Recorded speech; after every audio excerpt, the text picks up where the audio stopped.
Selamat pagi Pak Andre. Selamat pagi Pak Billy. Gimana kabarnya hari ini Pak Andre? Baik. Baik, puji Tuhan ya, Tuhan baik Pak. Gimana kabar, sehat, keluarga sehat, semua sehat ya Pak? Ya, pagi ini kita mau berbincang-bincang sedikit, mau bertanya untuk trik dan pengalaman-pengalaman Pak Andre, khususnya dalam bidang usaha memimpin usaha perhotelan. Pertanyaan pertama yang saya mau tanyakan ke Pak Andre, apa yang menjadi motivasi sehingga Anda menerima tanggung jawab sebagai pimpinan sebuah hotel yang besar seperti ini? Jadi salah satu motivasi sekaligus challenge baru untuk saya, karena sebelumnya kan memang pernah saya ikut juga sekaligus dengan begitu untuk melanjutkan. Saya yakin juga industri pariwisata pasti bisa berkembang bersama di kantor. Oh. Jadi itu alasan Bapak untuk menerima menjadi pemimpin di hotel yang sekarang saat ini ya, gitu ya Pak.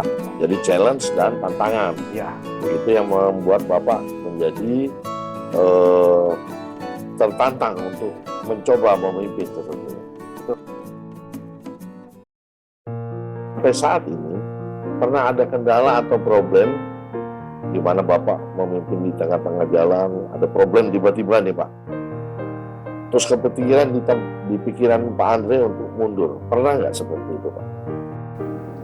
Kalau kita sebut problem Ya. dari sisi internal maupun eksternal, kalau di dunia perhotelan cukup banyak.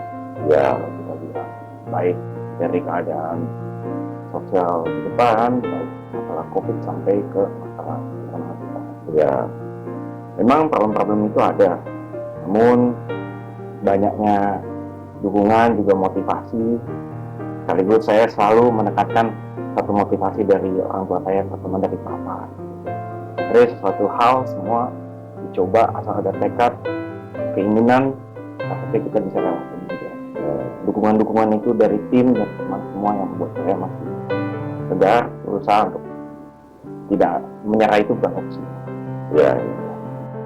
Jadi seperti itu ya Pak. Jadi lewat dukungan keluarga, dukungan dari yang teman-teman lain, dan dukungan dari faktor yang lain-lain yang membuat Bapak tetap bertahan ya Pak. Dengan dia oke gitu. Oh begitu Pak. Terima kasih banyak nih Pak. Nah, pertanyaan berikut Pak Andre. Dari masalah yang Anda hadapi tadi, masalah mana yang paling sulit Pak Andre? Menurut Pak Andre, silakan. Masalah terbesar di hotel sejauh ini, Ya.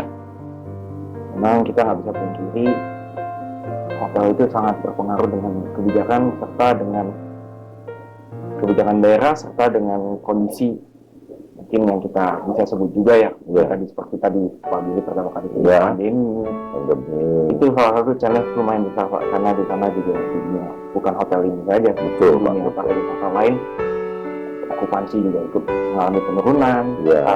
Ketidakstabilan ekonomi juga sampai sekarang juga kita masih terasa impact-nya Pak. Dunia hotel. Iya.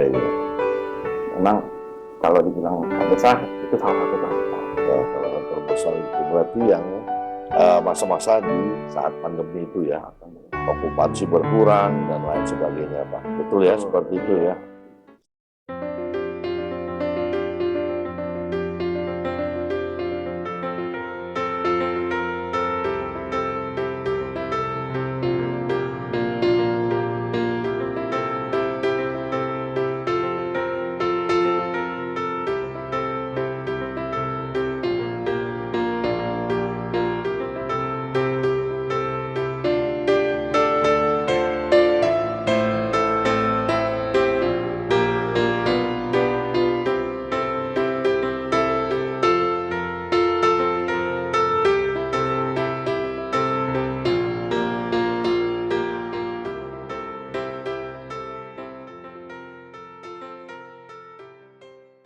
Pertanyaan berikut Pak Andre, di tengah ketidakpastian ekonomi saat ini nih Pak, di mana daya beli kurang dan lain sebagainya, kesulitan ekonomi di mana-mana, tindakan apa nih yang Pak Andre ambil demi mempertahankan kepemimpinan hotel ini?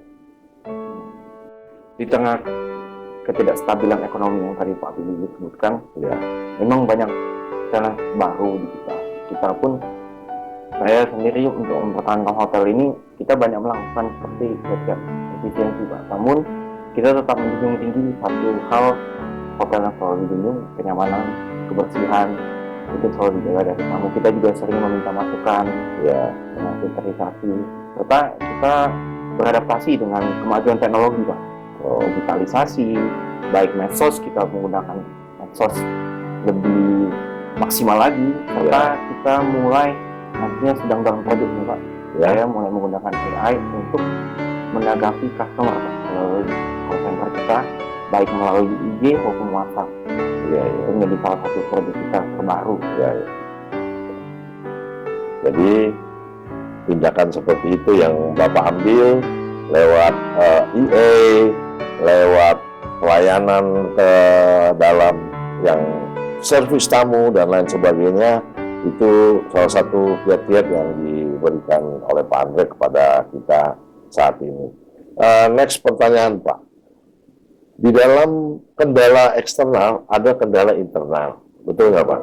Nah, yang internal sudah Pak Andre jelaskan tadi. Saya mau tahu nih Pak, kendala eksternal yang paling mempengaruhi apa saja nih Pak? Oke, dari problem eksternal di Ya. masa sekarang terutama. Ya, Memang seperti yang tidak bisa dipungkiri, seperti sebelumnya tadi di awal mana saya sebut tadi, ya, hotel itu sangat tergantung juga Pak dengan faktor-faktor eksternal seperti kebijakan kedua, peraturan-peraturan yang sangat mengikat dengan Ya. hotel itu sendiri.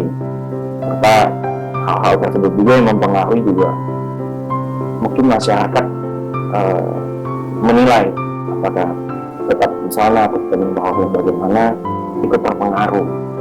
Namun daripada itu kita selalu mencari solusi di balik problem tersebut.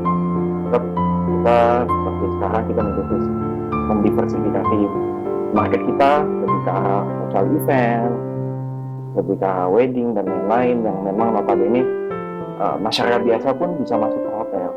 ya, Dan saya juga melakukan banyak inovasi seperti kita di bawah kita ada Chinese Resto ya, yang memang menekankan lebih ke arah quality dibanding ya, hotel-hotel pada umumnya yang lebih mengarah pada penampilan.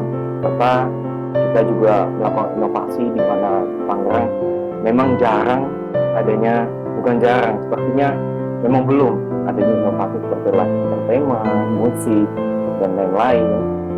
Dan kita sudah mengadakan tersebut di atas. Jadi yang Pak Andre tekankan di sini, gangguan-gangguan eksternal yang paling penting itu, atau gangguan-gangguan eksternal yang ada itu lewat kebijakan-kebijakan pemerintah daerah yang terlalu mengikat seperti itu ya Pak. Salah satunya ya.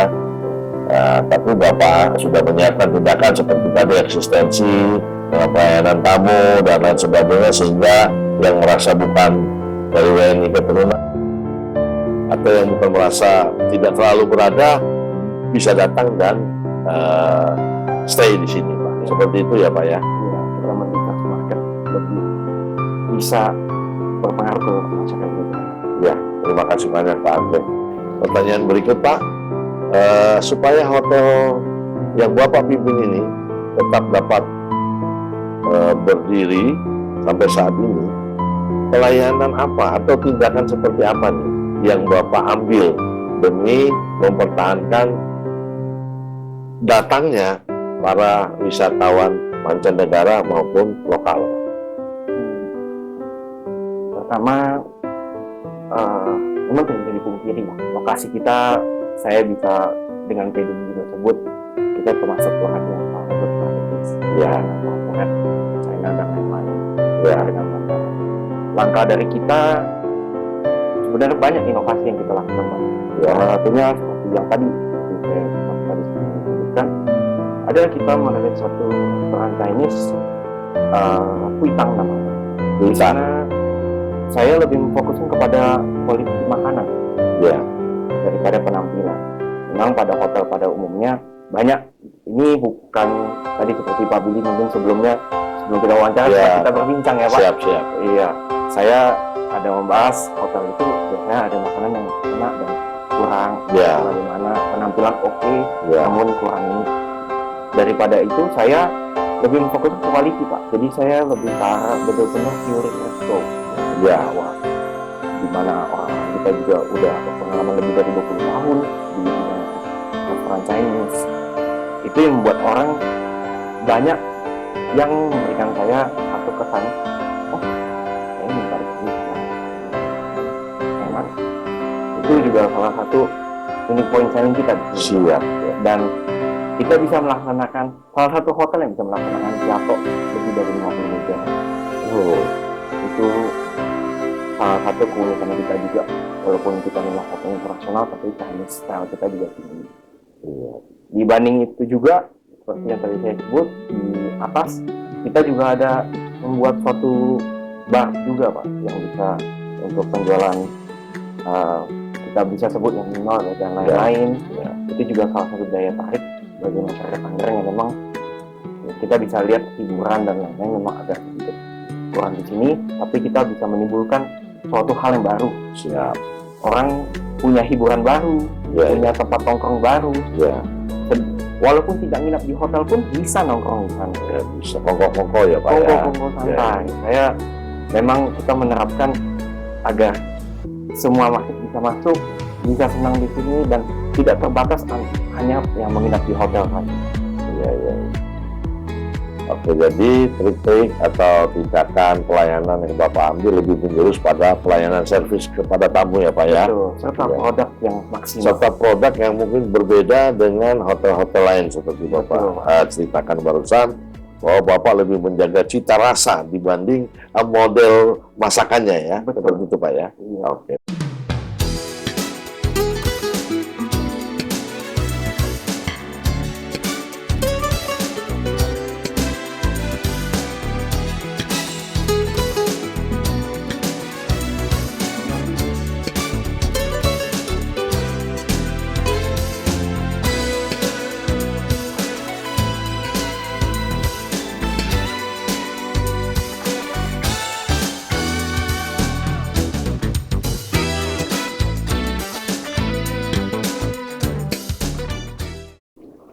Oke teman-teman, salah satu faktor yang menjadi kunci suksesnya usaha perhotelan adalah controlling. Saya mau bertanya Pak Andre, bagaimana controlling yang Bapak lakukan di tempat Bapak untuk meminimais kerugian atau loss seperti itu Pak? Silakan Pak Andre. Memang tidak bisa kita pungkiri hotel itu salah satu industri berkarir. Ya, Salah satu banyak faktornya berhubungan dengan manusia. iya, iya, Yang kita jual salah satu servis jasa. ya, Daripada hal itu, makanya kita lebih menekankan kepada SOP yang kita bentuk dari baku dari awal Pak. Dan kita terapkan untuk kriteria kita, terutama untuk manajemen kita reward kepada staff yang ada di sini agar mereka tetap selaras dengan sejalan dengan kita. Itu salah satu bentuk kontrolnya yang kita lakukan. Dengan kita juga mengkombinasikan dengan digitalisasi juga Pak, tentunya. Karena kalau kita menghadap yang dulu secara kontrol itu memang hanya biasa. Dengan kalau saya juga ada menerapkan seperti kalau di sana kita ada menggunakan ticketing dengan aplikasi, dengan foto langsung kita bisa mempusatkan pada handphone juga. iya, iya. Itu salah satu kontrol yang jarak jauh juga yang bisa kita bisa. Jadi terbuka antara staff maupun direksi, semua mengetahui program dan lain-lain dan menjadi acuan kita juga dalam melakukan perbaikan, pembenahan maupun komitmen maupun review. Demikian teman-teman jawaban Pak Andre bahwa controlling yang beliau lakukan lewat digitalisasi TPA, sehingga controlling lewat handphone langsung maupun koordinasi dengan para karyawan, dengan para teman-teman kita yang lain sudah dilakukan secara digital ya Pak ya. Betul. Siap ya Pak. Demikian teman-teman penjelasan dari Pak Andre. Di zaman sekarang ini kan Pak Andre, media sosial itu begitu berpengaruh dalam segala hal. Apakah itu berpengaruh langsung untuk menjadi daya tarik, atau itu media sosial digunakan sebagai wadah untuk iklan dan lain sebagainya Pak Andre? Di luar iklan dan hal-hal lain yang sudah Pak Andre jalankan selama ini Pak, untuk media sosialnya. Silakan Pak. Baik, saya tangkap itu. Siap. Mungkin teman-teman di sini tahu ya, perkembangan zaman udah benar-benar makin pesat, Ya, makin besar. Kita juga melihat di dunia perhotelan, kalau tadi seperti Pak Billy katakan, sangat kalau dibilang medsos itu tidak pengaruh, itu tidak mungkin karena kita orang biasa aja seperti Iya. saya. Kita tiap hari melewati dengan namanya handphone canggih ini. betul tadi. Saya Ya. menggunakan ini hampir 24 jam. Kita melewati menggunakan medsos lain-lain. Ya. Lebih bisa mengenalkan. Seperti saya ambil contoh terakhir kita Imlek, Pak. Ya. Acara Imlek, Oke. acara Imlek di sini. Saya kan buka ada paket seperti paket meja. Ya. Kita terisi full hampir sekitar 20 meja, Pak. Itu semua tersebar dari marketnya dari Jakarta hingga Tangerang. Itu dari mana? Kita melakukan pengembangan dari market tersebut. Siap. Apabila kita tidak menggunakan medsos itu, mungkin orang mengenal, tapi mungkin orang tidak mengerti. Ya. Mereka pun ada yang mengetahui, ada yang tidak mengetahui di dalam ini. Ya. Dari sana kita terus mengeksplorasi. Saya karena benar-benar tertarik dengan perkembangan teknologi ini, Pak. Teknologi ya. Ini salah satu menurut saya teknologi mutakhir di abad 21 ini, Pak. Iya, iya, iya. Kita harus memanfaatkan ini maksimal. Iya. Termasuk yang tadi saya pernah tadi sebelumnya saya sebutkan, AI itu yang salah satu kita sedang riset. Memang kalau dibilang jauh, tapi teknologi itu memang jadi salah satu bagian dari kehidupan kita. Makanya saya berusaha menggunakan itu dan mengaplikasikannya dalam hadap kita sehari-hari nantinya. Iya, iya. Tapi tidak bisa dipungkiri, tetap hotel perlu personal touch. Jadi karena saya tetap mengutamakan satu namanya kenyamanan, pelayanan, staff saya tetap tidak meninggalkan hal tersebut. Ya. Jadi teman-teman, lihat dari Pak Andre, media sosial itu beliau pergunakan juga sebagai wadah iklan untuk menarik wisatawan-wisatawan untuk datang ke hotel ini.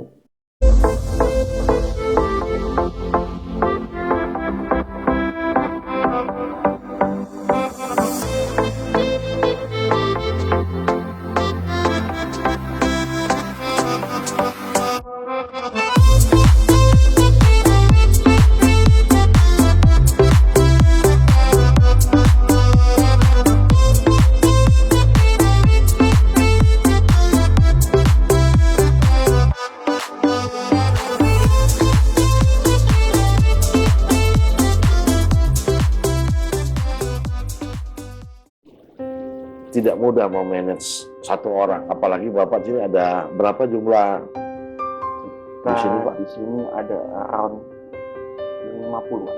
50-an. Berarti kan controlling itu perlu sekali, Pak. Supaya jangan sampai ada loss dan miss, betul ya, Pak? Nah, itu di luar digital yang tadi Bapak sudah sebutkan, yang langsung tindakan yang Bapak ambil itu seperti apa? Untuk mengkoordinasi para karyawan. Untuk menyatukan visi, Mas. Ya, satu itu. Jadi karyawan akan bekerja sesuai dengan apa yang Bapak harapkan. Berarti itu, Pak. Pertama-tama tentu mereka ini kan saya sebut tahap tim saya juga. Ya, Kita manusia, mereka juga betul. sama. Betul, Pak. Maka pendekatan yang paling penting. Pendekatan Kalau saya- yang paling penting. Kita tetap mengkoordinasi, kayak kita ada program internal saya, Pak, ada GSM, General Staff Meeting. General Kita di Staff sana Meeting. berkumpul. Ada kala kita senang, Pak, Ya, bersenang-senang. Ada kala kita tetap profesional, ya, stay profesional. ya, Di General Staff Meeting itu, saya melakukan seperti ada penghargaan satu staff yang memang terbaik. ya, Mereka dari sana akan memiliki, kalau kita sering sebut sense of belonging. sense of belonging. Saya selalu menekankan kenapa saya melakukan ini. Saya memberikan mereka alasan, jadi mereka tahu. Ya, Terkadang ada saya tidak mau sebut juga ya, mungkin Ya. pemimpin, oh saya mau begini, tapi mungkin mereka kurang dalam menjelaskan kenapa bisa begini. Efeknya mereka berpikir, ini untuk keuntungan ketua semata, untuk keuntungan pemimpin semata. ya, Itu menurut saya efeknya bakal panjang, bukan jangka pendek. Karena satu orang bersuara, terutama kita ya dengan 50 orang lebih, satu orang bersuara 49-nya bisa terpengaruh. Iya. Syukur-syukur tidak terpengaruh semua. Iya. Terpengaruh setengahnya saja kita juga udah lumayan jadi Repot pemikiran. ya. Repot. Repot. Karena kita ngontrol bukan produk mati. Betul. Produk Mereka hidup dan punya pemikiran masing-masing. Pemikiran itu yang harus kita satuin. Iya. Jadi teman-teman, yang saya dapat dari penjelasan Pak Andre barusan, sense of belonging. Bagaimana menanamkan pada karyawan bahwa mereka juga sebagai pemilik hotel ini. Demikian ya Pak ya. Betul. Sehingga tujuan kerjasama bersama-sama ke depan itu terjalin dengan baik. Biasanya kan di hotel itu ada kotak saran atau kotak masukan dari customer nih Pak. Biasanya yang umum apa nih saran dari customer ke pihak hotel? Mungkin itu jadi satu masukan sehingga itu bisa memicu suatu perubahan yang nanti Anda lakukan kan, betul, berdasarkan komplain yang masuk, betul nggak Pak? Betul. Nah, seperti apa tuh Pak? Saran-saran dari customer atau dari para mereka yang menginap di sini? Relatif ya, sebenarnya kalau dibilang saran lumayan banyak. Ya. Kita terima kritik, saran, Iya. seperti contohnya shuttle, Iya, itu salah satu ada lah. Ya benar, itu bagus juga tuh Pak. Shuttle saya tidak terpikir sampai ke shuttle, tapi Iya, betul. Jadi mempermudah akses yang stay di sini untuk ke bandara, betul ya Pak? Nah, itu betul baik sekali tuh Pak. iya, itu saran yang sangat baik. Ya, Sama kita. betul. Ya, kita coba menerapkan hal tersebut. Terkadang memang kalau ada antar jemput dan lain-lain, kita selalu mengakomodir mereka. Serta banyak saran lain, salah satunya ini juga yang sedang kita proyekin Pak. Tapi memang lagi ke depannya karena berkat masukan-masukan customer, kolaborasi dengan Pemprov terkait Cisadane. Saya lagi menggarap kalau kita bisa, misalnya kita menginap dan juga ada wisata air di Cisadane, di Tangerang, Betul. dengan mengenalkan budaya Tangerang dan market opsi Tangerang, karena di Tangerang ini memang kalau kita mau sebut ya, city tour itu hampir nggak ada, dan pengenalan itu agak kurang. Betul. Kita coba membangkitkan hal tersebut dengan selalu berkoordinasi dengan bagus Pak dan lain-lain. Ya, bagus. Untuk teman-teman kita nih Pak yang di luar sana nih, kan pasti mereka bertanya-tanya, aduh kalau kita pakai paket hotel ini dapat diskon berapa, tarifnya berapa dan lain sebagainya, kemana kita harus menghubunginya tuh Pak? Bisa, kalau mungkin teman-teman paling mudah menghubungi lewat media sosial kita. Media sos, oke. Instagram kita, Ya. hotel Scott, bisa menghubungi ke sana. Ya. Nantinya akan disampaikan ke kita dan akan diarahkan kepada kita. Iya. Ini kan kita sedang dalam masa puasa, memasuki bulan Ramadan. Pasti tentunya banyak yang orang selalu berpikir kalau di bulan Ramadan itu sepi karena orang berpuasa kan Pak. Nah, untuk menarik pelanggan datang ke hotel ini, trik atau kiat apa nih? Atau mungkin ada promo apa yang Bapak berikan untuk para teman-teman kita yang sedang menonton ini? Oke, pertanyaan oke juga. Ya. Memang banyak orang bermindset kalau puasa itu tidak Betul baik. sekali. Itu salah satu challenge juga untuk kita. Betul, Kalau Pak. kita selalu mencari cara di antara celah itu. Ya. Seperti sekarang, kalau untuk bulan puasa ini kita mengadakan satu promo untuk bukber Pak. Buka bersama. Untuk buffet, di Ya. mana kita ada promo juga. 10 kita gratis satu untuk packnya. Jadi 10 gratis satu. Iya. Oh. Jadi untuk bisa kumpul-kumpul di korporat, di keluarga, Ya. dan lain. Untuk teman-teman yang menjalankan terutama untuk ibadah puasa ya, sekarang ini kita bakal Spren Hotel banyak menyediakan paket-paket juga, seperti kita ada paket bukber bersama yang untuk sebelum gratis satu Ya. ada sekitar 169. Ya. Kita banyak opsi menarik lah untuk lokasi di mana Bapak bisa bukber di sini, bisa aja Bapak di rooftop kita bukber, Ya. sambil menikmati pemandangan langit. Ya. Ini juga salah satu unique point selling kita, dan kita siap untuk Bapak Ibu yang memang mencari venue ataupun ingin berkumpul bersama keluarga maupun kolega. Nah, begitu teman-teman. Untuk Anda yang ingin berbuka puasa, Pak Andre sudah menyiapkan top roof di atas ya Pak ya. Betul. Jadi sementara Anda berbuka puasa, Anda dapat melihat view yang mantap ya Pak Andre ya. Pada saat sore hari, apalagi dengan matahari menjelang matahari tenggelam itu ya Pak ya. Betul. Itu view-nya bagus sekali teman-teman. Ada yang kelupaan nih Pak, saya mau tahu hotel Pak Andre ini hotel bintang berapa Pak? Biar teman-teman di rumah juga nggak penasaran. Kita hotel bintang 4 di Tangerang Kota. Kita juga menyediakan banyak fasilitas di sini Pak. Ya, Pertama kita ada Chinese Resto di bawah dengan otentik makanan Chinese. Tapi kita halal food. Lalu kita juga ada untuk di lantai 2 kita ada meeting room berjumlah 6 ruangan ya, dengan masing-masing bervariasi untuk kapasitas max-nya. Kita ada yang paling maksimal sekitar 60 pack bisa muat. Itu untuk ada juga yang untuk versi kecil untuk bisa private meeting sekitar 10 orang.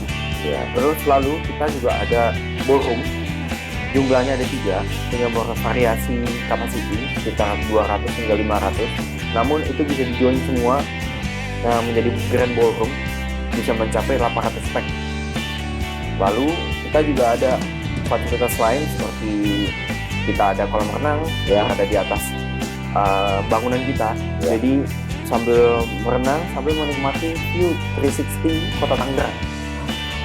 Itu salah satu unique point selling kita juga, salah satu hotel yang memiliki kolam renang berada di atas gedung. Lalu hal lainnya kita memiliki tempat yang untuk full entertainment, di mana ada live musik dan lain-lain, tempat orang bisa nongkrong ria, kongko-kongko, tapi tidak harus menginap sebenarnya. Ya, Bisa datang langsung. Nah, di sana kita menyediakan biasanya untuk live musik dan lain-lain, bisa untuk menikmati sore hingga malam. ya. Demikian teman-teman, keterangan Pak Andre, fasilitas apa saja tadi yang sudah disebutkan, mulai dari warung, mulai dari kolam renang, sampai pada saat teman-teman membutuhkan hiburan musik, juga di sini disiapkan. Betul Pak Andre? Betul. Nah, demikian teman-teman penjelasan dari Pak Andre. Hotel ini bintang 4 dengan segala macam fasilitasnya. Semoga ini boleh menjadi satu patokan, semoga ini boleh menjadi kekuatan dalam hal Anda bertahan dan berusaha di masa-masa sulit seperti saat ini. Terima kasih banyak Pak Andre. Mari teman-teman, kita akhiri bincang-bincang kita hari ini dan saksikan kami di episode berikutnya. Salam sehat selalu. Salam sehat. Terima kasih banyak Pak Andre. Salam.